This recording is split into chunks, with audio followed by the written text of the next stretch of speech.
दोस्तों ये वीडियो आपके लिए इंपॉर्टेंट है भाई। ये है कि आप रिटायरमेंट के बाद यदि कोई ये समझ सकते हैं कि हमें कौन कौन से आर्थिक लाभ मिलते हैं, कहां से जिला सैनिक बोर्ड क्या हेल्प करेगा, यानी राज्य सैनिक बोर्ड और केंद्रीय सैनिक बोर्ड और प्रधानमंत्री की बहुत सारे आर्थिक योजनाएं जो हमारे लिए होता है, हमारे बच्चों के लिए होता है, हमारे डिपेंडेंट्स के लिए होता है। यानी इस सारी प्रक्रिया, इस सारे पैसे को पाने के लिए किस प्रक्रिया से गुजरना है, इसके लिए ये बुक है, आप देख सकते हो। सैनिक कल्याण मध्य प्रदेश की है, जो मैंने कल इसका आउटर चीज बताई थी, आज मैं डिटेल में बताऊंगा, थोड़ा सा धैर्य रखिएगा। सबसे पहले मैंने 16 हिदायतों की बात की है, तो इसके लिए आपकी कंडीशंस के बारे में बताया कि जिला सैनिक कल्याण में अपना पंजीयन कराएं और उसमें जो भी दस्तावेज हैं वो जमा करा दें। अपने डिपेंडेंट्स हैं उनके नाम के परिचय पत्र बना लें। लाइफ सर्टिफिकेट किसी न किसी तरीके से कहीं दिक्कत आ रही तो जिला सैनिक बोर्ड में चले जाएं। अपने ECHS कार्ड अपना बनवा लें।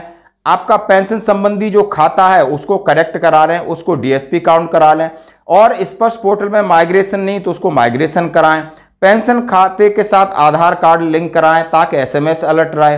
यकीन करें कि परिवार के सभी सदस्य जो भी आश्रित हैं उनका नाम और आपका PPO में सारी चीजें करेक्ट है भाई, ये जरूर चेक कर लेना। उन्होंने सीधा सीधा कहा है अपने सभी महत्वपूर्ण दस्तावेज, PPO, सेवानिवृत्त पुस्तिका, सेना, जितने डॉक्यूमेंट हैं और उसको एक साथ रखें और आफ्टर मी फोल्डर भी तैयार कर रखें। आफ्टर मी फोल्डर का मैं सेपरेट एक वीडियो बनाऊंगा। केंद्रीय सैनिक बोर्ड की वेबसाइट के माध्यम से केंद्रीय सैनिक बोर्ड द्वारा दी जाने वाली आर्थिक सहायता हेतु उसका पात्रता पंजीयन करा, उसको रजिस्ट्रेशन करा लें। भूतपूर्व सैनिकों के लिए समय समय पर जो भी रोजगार हेतु संपर्क है उसके बारे में आप जिला सैनिक बोर्ड से जानकारी लेते रहें। यानी ये है आपको मोटा मोटा। अब आते भूतपूर्व सैनिक का पंजीयन करा सकते हैं। डॉक्यूमेंट आप समझ सकते हो, जो आप लाए हो उन्हीं के एक कॉपी दे सकते हैं। यदि भूतपूर्व सैनिक की डेथ हो जाती तो क्या करना है, यानी जिला सैनिक कल्याण अधिकारी को सूचित करना है और उसके अंदर जो भी आपने डेथ सर्टिफिकेट बनवाना है और डेथ सर्टिफिकेट से जो क्रिमिनेशन का पैसा है आपको वो मिलेगा। और उसके साथ फिर पूरा सिस्टम चेंज होगा, यानी आपकी विडोज का रजिस्ट्रेशन फिर होगा।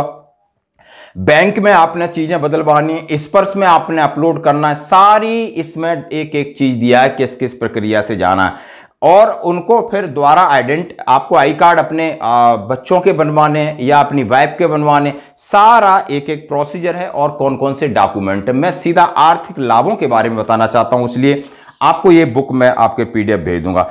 अब कोई भी स्टेट गवर्नमेंट है पूर्व सैनिकों को सहायता देती है। अब वो किस प्रकार देती है, अलग अलग का अमाउंट होता है। यानी जो पुराने पेंशन है जिन्होंने वर्ल्ड वार लड़ाया उनके लिए दे रही है, ये गवर्नमेंट 8,000 दे रही है, कोई 1 लाख रुपए, या जो शहीद हुआ है उनकी बहन बेटी कोई शहीद शहादत हो जाती है उसके बच्चों के लिए 10 लाख रुपए दे रहे हैं, जैसे गवर्नमेंट है।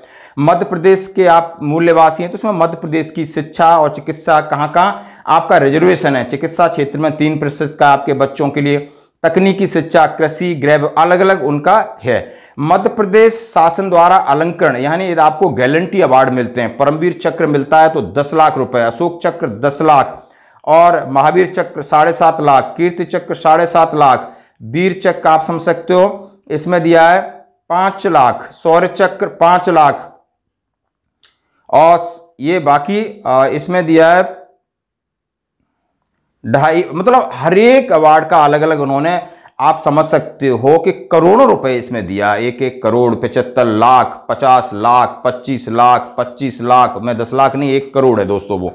और फिर सर्वोत्तम सेवा मेडल, उत्तम सेवा मेडल, युद्ध सेवा, परम विशिष्ट सेवा मेडल, इन सब के आप समझते हो लास्ट में विशिष्ट सेवा मेडल के 1 लाख रुपए, यानी 1 करोड़ से शुरू होते हैं, 1 लाख तक आपको दिया जा रहा है। ये मध्य प्रदेश सरकार दे रही है, इसलिए हर एक स्टेट गवर्नमेंट आपको 1 टाइम देती है। और कोई भी आइटम आप AFD से खरीद सकते हो तो उसकी वेबसाइट, मध्य प्रदेश शासन द्वारा पूर्व सैनिकों को सेवाएं, कौन सी नौकरी में कौन सा आरक्षण है, कितने प्रतिशत आरक्षण है, स्टेट गवर्नमेंट भी देती है। अब मैं बात करूंगा केंद्रीय सैनिक बोर्ड की, जो आपको क्या पैसा देता है। यानी हवलदार रैंक तक के नॉन पेंशनर हैं, पूर्व सैनिक है, नॉन पेंशनर हैं, 4,000 रुपए प्रतिमाह पेनरी ग्रांट है। हवलदार रैंक तक के पूर्व सैनिक स्नातक, उनके बच्चों की छात्रवृत्ति 12,000। जेसू रैंक तक के जो विकलांग बच्चे हैं 3600 प्रति वर्ष। विवाह के लिए 50,000 रुपए क्लियर है, ये विवाह के लिए हर जगह, ये केंद्र, ये पूरे ऑल इंडिया में कहीं भी आप सैनिक हो तो ये आपके लिए इंटाइटल्ड है। पूर्व सैनिक के अनाथ बच्चों के लिए 36,000। हवलदार रैंक तक के पूर्व सैनिकों की जो विधवा हैं उनको बिजनेस के लिए 20,000 प्रति वर्ष। और इस तमाम तरीके की बड़ा कोई कैंसर या कोई बीमारी है 75,000। सेवा निवृत्त पश्चात विकलांग हुए पूर्व सैनिकों को मॉडिफाइड स्कूटर हेतु 1 लाख। ये बिल्कुल केंद्रीय सैनिक बोर्ड देता है। प्रधानमंत्री छात्रवृत्ति योजना सैन्य अधिकारियों के अलावा भूतपूर्व सैनिक के पुत्रों पुत्रियों जिन्होंने प्रोफेशनल डिग्री कोर्स में दाखिला लिया है, 12th किया है, उनके लिए अलग अलग प्रकार के उसमें पैसा है। छात्रवृत्ति 2,500 रुपये प्रति महीना, 3,000 रुपये प्रति महीना। इसको आवेदन कैसे करेंगे, केस भी साइड में कैसे जाएंगे, पैसा कैसे लेंगे, सारी चीज दिया है। जिला सैनिक कल्याण द्वारा दी जाने वाली सुविधाएं, अब आपको किस किस प्रकार की सुविधाएं दी जा रही हैं ये आप समझ सकते हो। पहचान पत्र से लगाकर बच्चों की शादी का पैसा, विधवाओं के लिए, कॉलेजों में इंजीनियरिंग के लिए, रक्षा मंत्री, तमाम तरीके के विश्राम गृह से लगाकर अलग चीज का ब्यौरा है। यानी आप इसको पढ़ सकते हो। इनके नंबर दिए हैं, इनके साथ कहीं ना कहीं कांटेक्ट में तो रहना ही होगा दोस्तों। और उसके बाद कह रहे हैं कि कुछ विशेष निधि और कुछ पैसा दिया है। आप देख सकते हो कि बहुत सारा कृत्रिम अंग से लगाकर जो सारी डिसेबिलिटी, पूर्व सैनिक हैं, यदि आप ज़्यादा वृद्ध हैं, विकलांग हो गए हैं, तमाम तरीके के आप देख सकते हो। पूरा पेज भरा है दोस्तों। हम आपसे ये उम्मीद करना चाहेंगे, हमने बहुत शॉर्ट में ये वीडियो बनाया ताकि आप ज़्यादा बोर ना हो।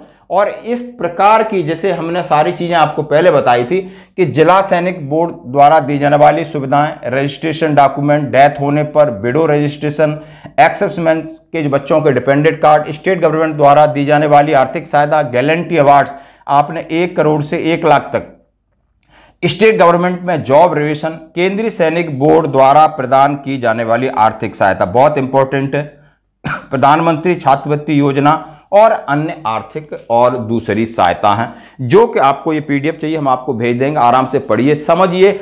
ऑन गूगल पे भी हर एक की साइट है दोस्तों। यदि हम कोई चीज़ लेते हैं, हमें खुद को उसमें रजिस्टर करना है, केएसबी पे जाके चीज़ें अपलोड करनी है।